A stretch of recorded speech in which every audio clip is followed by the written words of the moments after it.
I think any big school owner, and what we're getting to now as being a big school, is that they realise that even if you're teaching good classes, the parents might not see that they're good classes because there's 30 kids running around.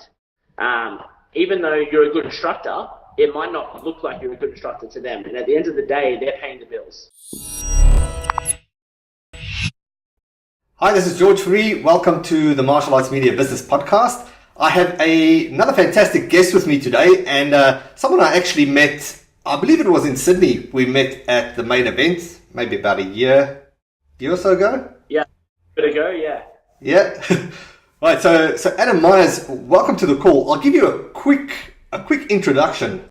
Adam has a diverse martial arts experience. Began training in kickboxing, age of 15, eventually moving on to taekwondo, where he quickly found success on the domestic competition circuit.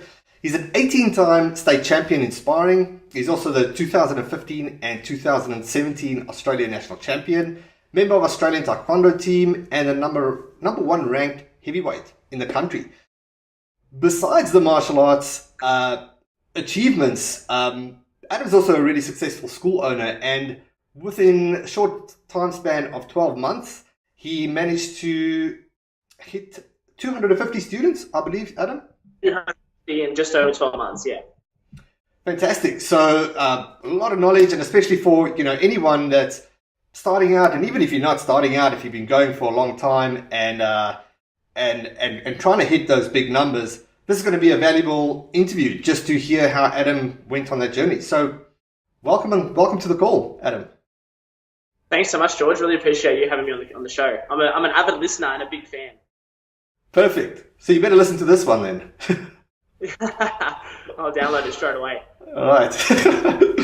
All right, perfect. So I gave a bit of an intro, but just expand a little. Who is Adam? Yeah, so I've been training martial arts a little bit over 10 years. Taekwondo for 10 in this coming February. It'll be 10 years in February. I've trained at a lot of different martial arts schools, a lot of different Taekwondo schools especially, throughout my sparring career. I've been on the national team since 2014, kind of going overseas and fighting in opens and at the Oceania Championships. I went to the World University Games where I came 9th, came 5th in the Asian Games last year. I just had a kind of a wide array of international experience with Taekwondo. And I guess what a lot of people didn't know as I was fighting and kind of traveling all over the world for Taekwondo is that I've actually been coaching since like 2011. So I know that doesn't seem long to some of the older guys that listen to the podcast, but as I was training full time, I was also pretty much teaching full time, 20 to 25 hours, helping run a couple centers, a couple really big Taekwondo schools here in Melbourne. So yeah, my Taekwondo experience has been really wide-ranging, I guess, with the different mentors and different coaches that I've had. And I guess that's probably the key to the success that I've had in my business, is that I've kind of seen what works over here and seen what works over there and kind of pulled all that together into my business, Story Martial Arts. All right. So if you could elaborate on that. So you were training for how long before you started the coaching side? So I was training I think I'd had my black belt for about 6 to 7 months before I started coaching, like, kids classes, beginners, intermediates, that kind of stuff. So I was training for about 3 years, I think, before I started coaching.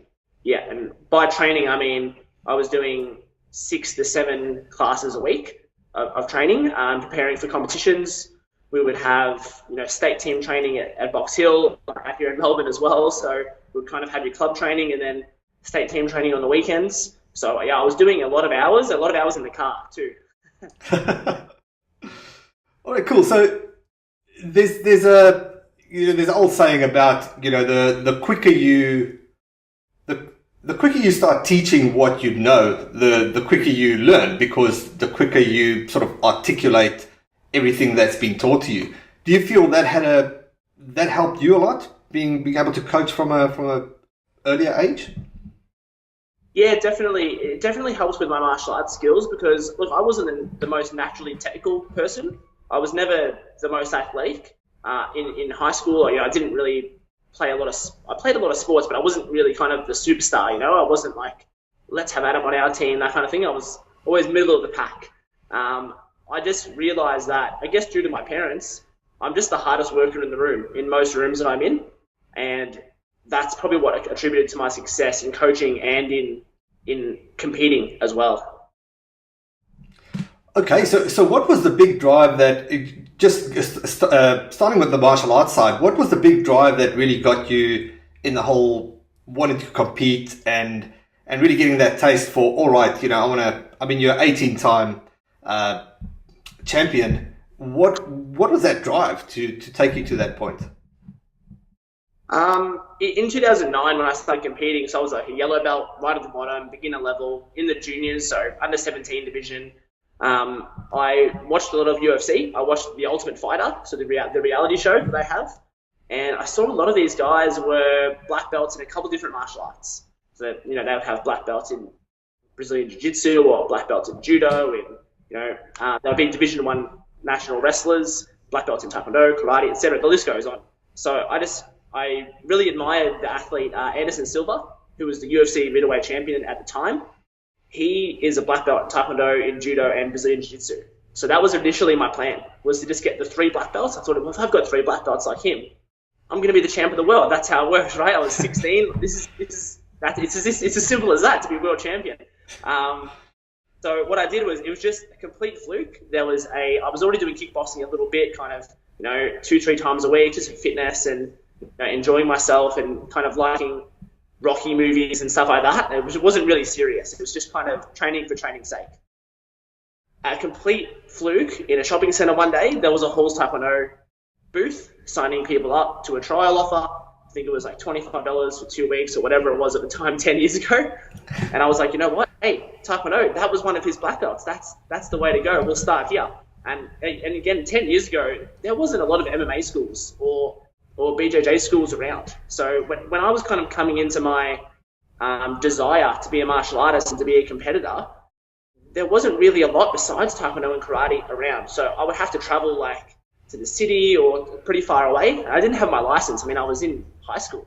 So it wasn't really feasible to ask my dad, who works 6 a.m. till 4, to drive me all over the city to go to jiu-jitsu classes when there's only 2 clubs really around. St Kilda and things like that. It was just a bit too difficult. Halls Taekwondo opened up a centre in Sunshine, where I'm originally from, in the western suburbs of Melbourne, and it was just a perfect match.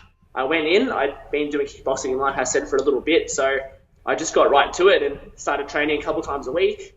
Within, I think, 5 weeks, I got my yellow belt, because it was kind of halfway through the term. 3 weeks later, we had the Victorian Championships. I just had the one match, and I won by knockout. I knocked my opponent out my first ever match. And I probably maybe thought it's a bit silly, but I was just like, you know what? Let's go to the Olympics. Let's do it. I'm obviously the best in the country already. I'm a yellow belt. It's time to do it. So I just realized, look, I'm starting late. I'm 17 years old. A lot of these guys that are black belts and on the national team at the time had been training since they were 5. They'd been black belts for 10 years already, and I was just a yellow belt. So how am I going to beat these guys in Olympic trials in London or Rio or anything like that? Kind of looking ahead. And I just thought, well, you know what? If they're training 5 times a week, I'll train 7. And if they train 8 times a week, I'll train 9. And eventually, over time, that bridge is going to gap. I'm going to bridge that gap.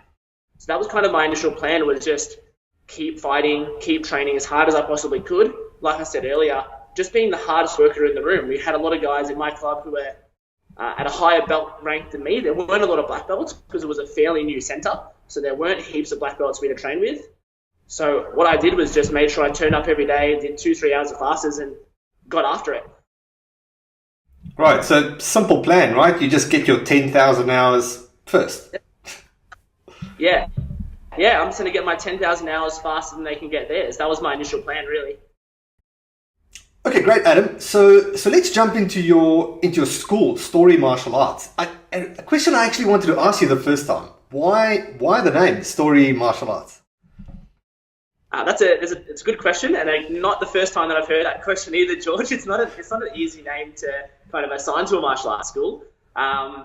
There's 2 reasons. The first is that my university degree is actually in writing. So I did literature and composition at uni. I've written 2 novels and 2 collections of poetry, which most people don't know about either, because I've been so busy posting all about kicking people in the face for the last 10 years. The second one is that my BJJ coach and very good friend Ninos from the Australian Elite team always tells us to get our first page. So that was kind of like his coaching method, was like, if you start the match the way that you want to start it, you write your first page. It's likely that you'll be able to write the rest of the story of the match too. And I just thought, first page martial arts is a bit of a mouthful, so let's go with story, because it was kind of the end of the coaching line, and I've been writing stories for a long time as well, so that's how I decided on the name. That's pretty cool. So your coach, was he referring to story sort of really having a clear game plan with just that first couple of minutes type of thing?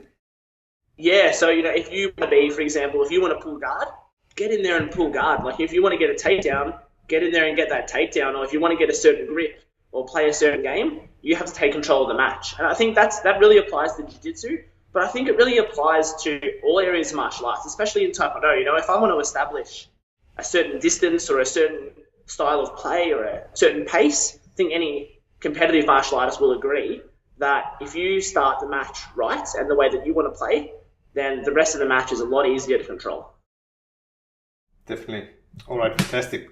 All right, so we have story martial arts, and let's break this down, right? Because 12 months is a real sprint to 250 students for a lot of people. Yeah. I've spoken to people that have been been going for years, and they at 70, 80 students. To be fair though, a lot of those school owners, that's their sweet spot, right? It's their hobby business.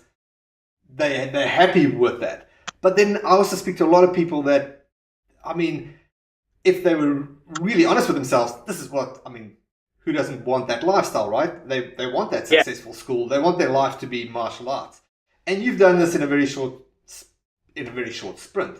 So let's go back to the beginning. It's only 12 months ago. How did you get started with it all? So I started with my business partner, Lee, or who was my business partner at the time, Lee. We opened up in the community centre, just kind of near our houses. We knew there was a lot of kids around, there's a lot of primary schools, kindergarten, so we kind of already lived in an area where there was a bit of population density. We looked at the census data, which I think a lot of people maybe don't do so well. We look at census data and see how many people are in the area within 8 kilometres of the centre, how many children under 14, so what percentage of those people are children under 14, which this is all free information on the census website if you just search any suburb. And what are those? What's the population density in the surrounding suburbs? People who will travel 10, 15 minutes to get to class, that kind of thing. So we settled on that location. We were kind of looking at 3 or 4 locations, but we kind of settled on, due to convenience, it was near our houses, and it was pretty easy to get to for us after work, because I had a day job at the time as well, just like everyone else. What we did straight away was establish a policy that I think is really, really important. It's a question I ask myself when I decide anything in my business is, will this work at 500? So will this policy work at 500 students? For example, we have a grading checklist. So sign up on the checklist. If I have 2 pages of a checklist, imagine going through 40 pages of a checklist trying to make sure everyone's paid for grading. It's not going to work on 500. If I have 1 instructor and I don't have a leadership team, it's not going to work on 500. If I have a certain amount of mat space and I don't want to open on Tuesdays because I like having dinner with my wife or my girlfriend, whatever it is, it's not going to work on 500. So that policy at the start really laid the foundation for building that size, because from the start we were behaving and acting as if we already had 500 students. All right. I love that. Firstly, just for American listeners and anyone not based in Australia, the census website is basically a data website. Is that the best way to explain it? It's a website that has the profile of each area. So it'll have, like, for example, a suburb will have, this is how many people live here, this is how many people are male, female, how many kids there are, etc., etc. The average weekly income, which is also population, something like that. Yeah. All right. So yeah. All right. Perfect. So yeah. Just wanted to clarify that. So really just the population and data of a local area. So what I really like about this is it's really a very clear begin with the end in mind. We run a program called the Partners Program, and one of the first things we do is we try and map out a game plan. And with that, one of the questions we always ask is, what's your goal at that student number, and then what's going to break? Like when you've got that, how does life really look? I mean, if it's always good to say, yes, I want that amount of students and I want this, but then you really got to peel things back, because what does life look like? What's going to break? Who are you going to need? Can things operate the way they do? And the first thing that normally breaks is the school owner, right? yeah. The first camel to break is the school owner, because and like a lot of people in the martial arts business, they think they can do everything.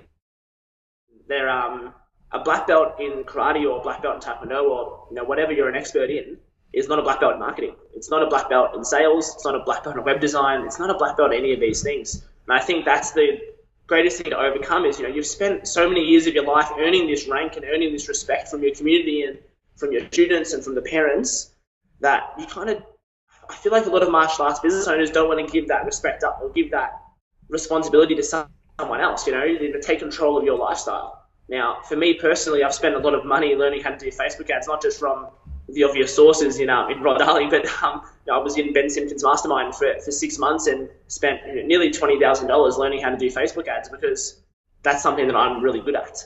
But if I did it for 6 months and wasn't getting any results, you better believe I would have hired someone else to do it, because you need to be humble enough to admit that you're not always the best person to do every single job. Yeah, it's such a valuable skill, and the way I find it is, I personally think everybody should understand and know their own marketing.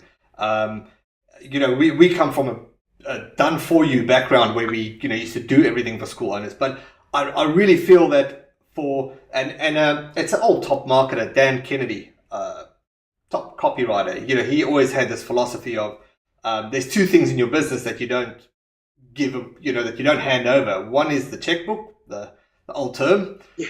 We don't have those anymore. Some youngsters will be asking, what is that? So the checkbook and the marketing. And I'm not saying that you should do everything, but if you have the strategy, finding the hands is a lot easier. But the reverse side of a lot of school owners are trying to do is go find the cheapest resource to do it all for them. And if that cheap resource had the strategy, they would not be cheap, right? So It's good to always have get the top knowledge from the top person, and then finding the hands, within your own organization is much easier. Yeah, I agree. I think another place that a lot of martial arts business owners go wrong is that they might say, well, it's easy for you to say hire a marketing agency, you've got 250 students. But really, I didn't have it at the start. I put $500 on a Facebook ad, but I didn't have $500 in my bank account. That's just in the business account. That's just the truth. Because I knew that in my experience, I knew with my knowledge that I would be able to get the paid trials that would create the income that would cover that ad spend. I think a lot of martial arts business owners don't charge enough for their services, that's for sure. I think someone told me once they were charging like $50 a term or for unlimited classes because, but I could have 500 students. I'm like, well, on that price, I probably only need like 90. Yeah. We and I'm stalling here on this topic because this is probably the most important part of it all. I did a video yesterday about the toughest martial arts stretch in business. It's that discomfort of actually doing the discomfort. You just mentioned something that really it's something that I had to go through. You saying that you spent $500 on that was, on ads, and you knew there wasn't $500 in the account. I remember 10 years ago when I started doing Google ads, and I was on my last cents, and I was like, this is it. I'm actually just going to leave this until I made a sale. $37 was the best sale I ever made. Someone in America bought an ebook. That was the fact that somebody bought an offer that converted. That's the hardest part, right? Is is getting your offer, having your offer of that, your a valuable offer that people respond to and they actually buy. That's one of the hardest things. But then to get to that point, you're gonna have to take an uncomfortable step. There's no doubt about it, right? Yeah, I think the uncomfortable step, George, is especially when people have day jobs. They say that that's an easy way out. I think it's an easy excuse. I have a day job. I work till 3 o'clock. I go straight to the club, teach classes till 7, 8 o'clock, whatever it is. To be honest, if you didn't want to have a day job and teach classes, maybe this isn't the business for you. Maybe that's my youth speaking. I'm not sure, but I went into it fully knowing that I was going to work 14-hour days for as long as it took until I could get a full-time center, until I could train my staff, until I could have a little bit more freedom like I do now. Like, for example, I have time to talk to you today because I don't have a day job. There we go. And I guess just to be clear, right? I mean, if that's the life you want, perfect. But it's really easy to believe our own BS, right? To really believe our own excuses and justify the reason. Because that's always the first thing I pick up in a conversation. I don't have this because of this.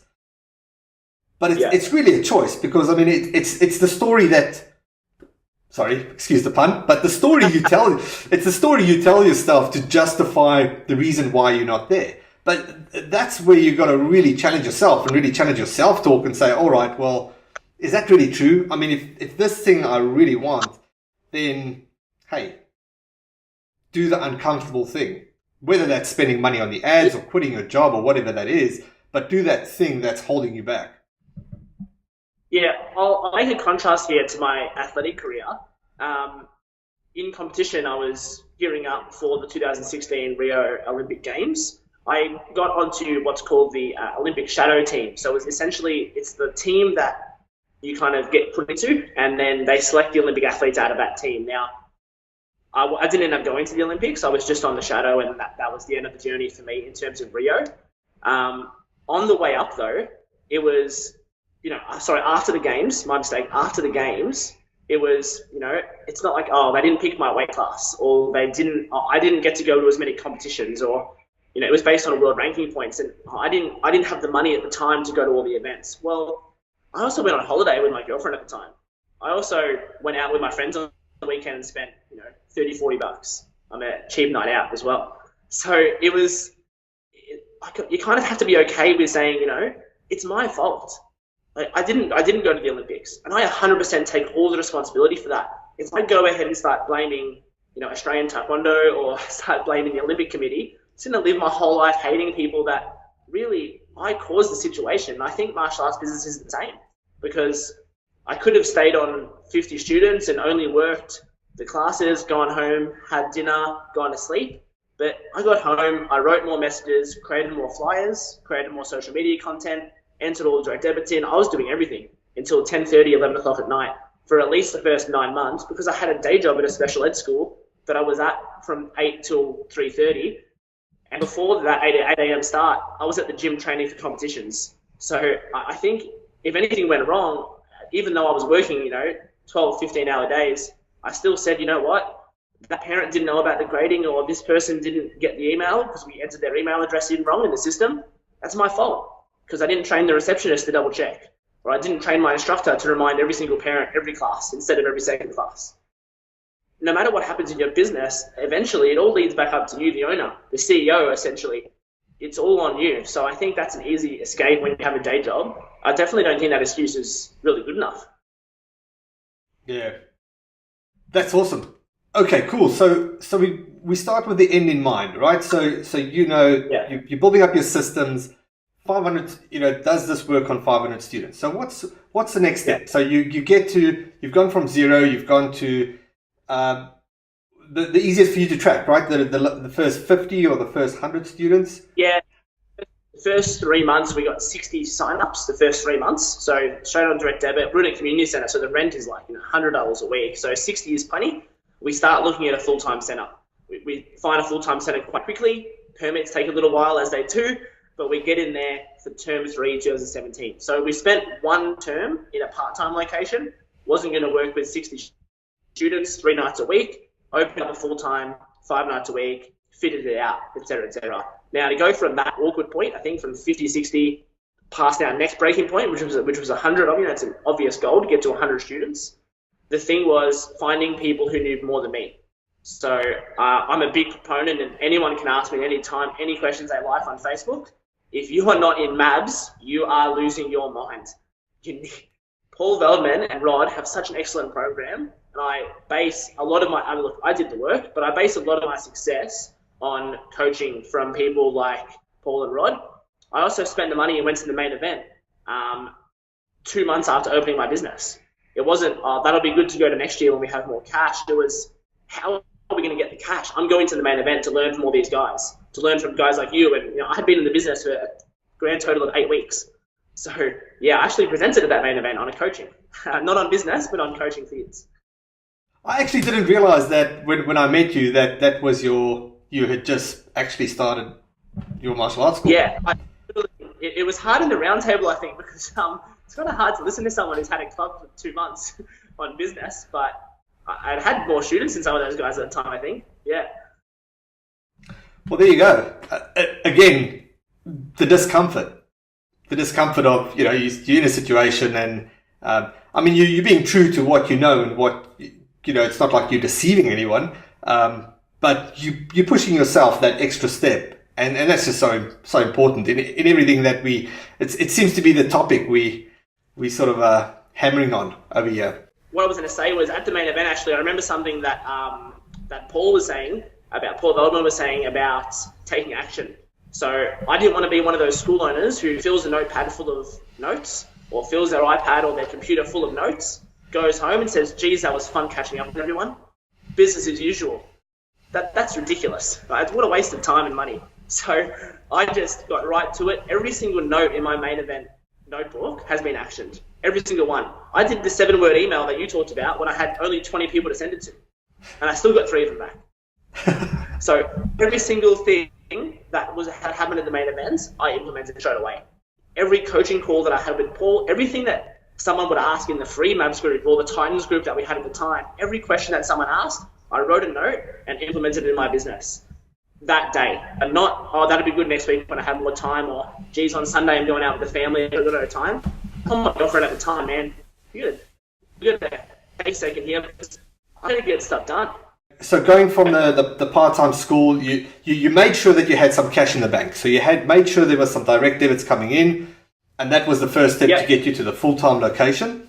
And then pushing through to that 100 students and past, how did things look from there? So yeah, when we moved into the full-time centre, we had, I think, it was 50, 55. There's a couple of kids, even if you move 3 or 4 kilometres down the road, a couple of kids don't want to really drive an extra distance, that's okay. So we came in with about 50, 55. We knew we needed 70 to pay the bills. So we actually moved to the full-time centre without enough students to pay the bills of the full-time centre. So as soon as we moved in, we're about a month away from closing down the business entirely and being stuck with a 3-year lease. So what I did was we ran a big mid-year open day, talked to all the business coaches, all my other friends who have martial arts businesses, all my former coaches.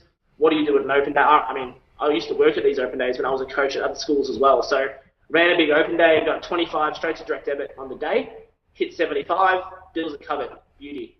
Then we immediately go into intern marketing. So we went through referral strategies, we did Bring a Friend Week, Nerf gun nights, all that kind of stuff. And this is stuff that everyone listening to the podcast has heard before, but I think they probably just need to do it a bit more frequently. So we were doing Nerf gun night once a term, open day. We would do Spring Family Day in term 4, which was kind of an open day on a smaller scale. You would get 10 to 15 sign-ups for a very small advertising budget in term 4. And we hit 100 just after September. So it took us about a little bit less than 9 months to get to 100 active students. Okay, cool. We were just breaking up a little bit there. Okay, so Okay. 9 months you were at your 100 students, right? Yeah. Okay, cool. So lots of events, open days, Nerf gun wars, and really involving the community within the school at that time. Yeah, and I think a really important note to make on the rapid growth up to that point was we really started realizing we were onto something special, and we that was probably my first mistake in the business was we got to 100 so quickly. 200 is going to be so easy because we just got to 100 in less than 9 months. 200 is going to be a cinch. We hadn't even ever had a term one kind of back to school special because we opened in April. So we never even got that big kind of initial boost that most martial arts business owners hope and pray for the entire year. So we were kind of looking forward to through to term one, had $7,000 ready to spend on Facebook ads with only $1,000 or $2,000 in the bank. At the time, we were still only just scraping by. We had to hire another instructor, so because of the rapid growth of the club. So we had another instructor on the mat, and we were really looking forward to that term one boost. Get to term one, come back, 91 students on the books in January. I remember specifically 91. I was like, you know what? This is going to be the last time that I ever have less than 100 students. It's going to be the last time ever that I have less than 100. So we put a big amount of marketing out. I think we spent $14,000 in 2 months, and we got 135 paid trials in one location.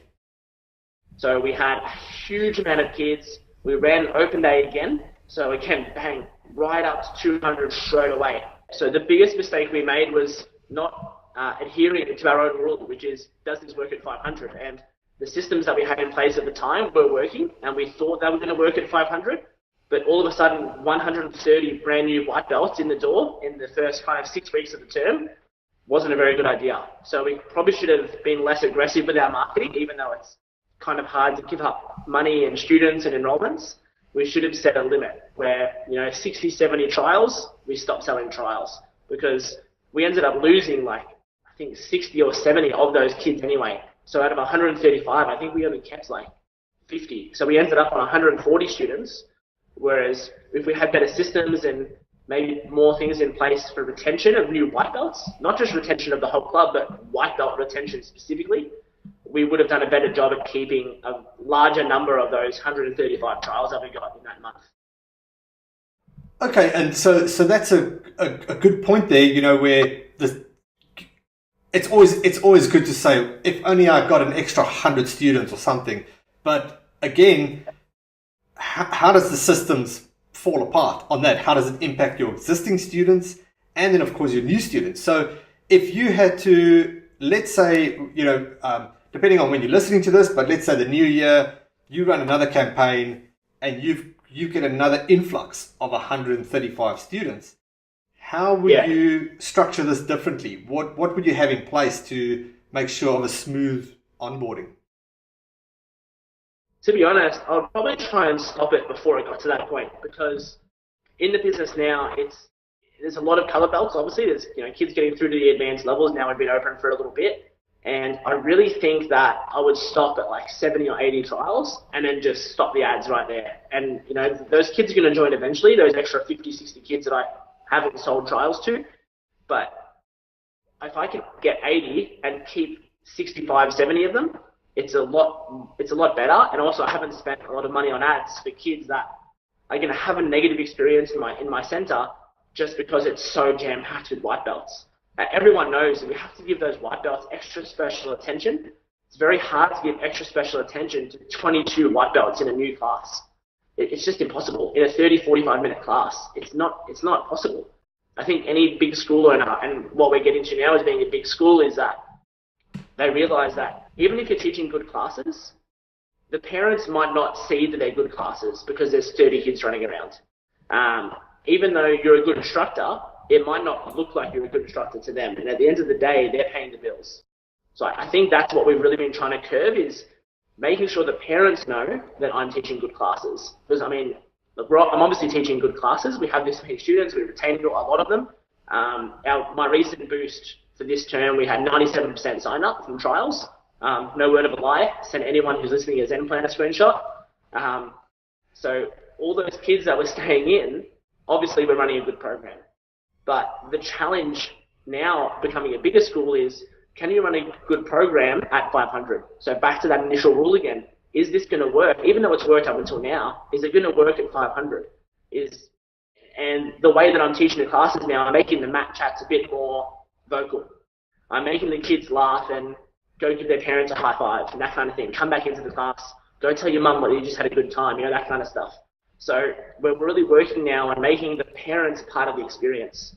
I listened to a really good podcast about Airbnb launching their experiences platform, where instead of renting a house, you can rent an experience. So you can go and do horseback riding in Utah or do a samurai museum show in Tokyo and those kinds of things. So I think the challenge for us now is, what's the story martial arts experience look like? For a student, everyone knows what it looks like. They're learning martial arts, they're building their character, building their life skills. But what does the story martial arts experience feel like for a parent watching class? For a parent who's at the end of the day deciding what happens to the child might be getting better at taekwondo or be getting better at karate. That's the truth. They might be getting better at their martial art. They might be having a lot of fun. But does the parent think they're getting better? Does the parent think that they're having fun? Does the parent see the value in paying whatever it is you charge per week?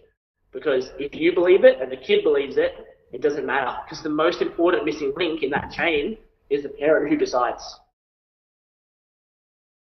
That was pure gold. That was awesome. Adam, before we wrap it up, I do want to ask you just, so how does things look now, and what's going to be your prime focus from 250 through to that 500 student mark that's been on the goal? So like I said earlier, the prime focus is working at big business scale now, that where we're at.